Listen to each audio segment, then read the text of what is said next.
Manak, isasabihin ako sa iyo. Ano po yun, tay? Meron akong ngayon ko lang sasabihin sa iyo na meron ako sorpresa sa iyo. Anong sorpresa yan, tay? Anak, halika. Tignan mo tong ano. Alin?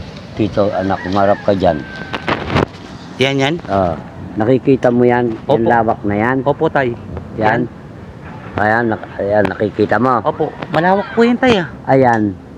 Sa tatlo kayong magkakapatid. Oo. Ikaw lang na pusuan kong bigyan yan. Ba't ako, tay?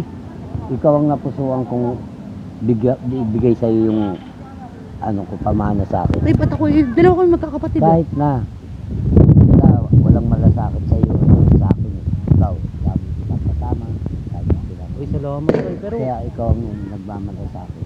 pero tay, ah. Pero dapat, hindi ko matatanggap, tay, yung Ay, sinagap mo na hindi. yun. Kasi nga, ikaw nga, kaya nga sinama kita dito. Diba, nakita mo yung bahay na yan. Oo. Ayan, ano mo. Lawak yan, tay. Napakalawak Ang naman lawak yan. niyan, 3.5 hectares yan. Sa'yo talaga lahat Sa yan, tay? akin yan. Hindi mo sa amin sinabi yan, ah. Nilihim ko sa inyo yan. Kasi bibigay mo lang sa akin, tay. Ibibigay ko sa iyo kasi alam mo naman, medyo ma-edad na ako. Pero wag naman, tay. Hindi. Okay. Oh, nandun na. Oo. Oh. Pero, Hindi, nagdesisyon na ako sa sarili ko. Sa iyo lahat yan. yan. Oh, pamamana ko sa iyo. Hmm.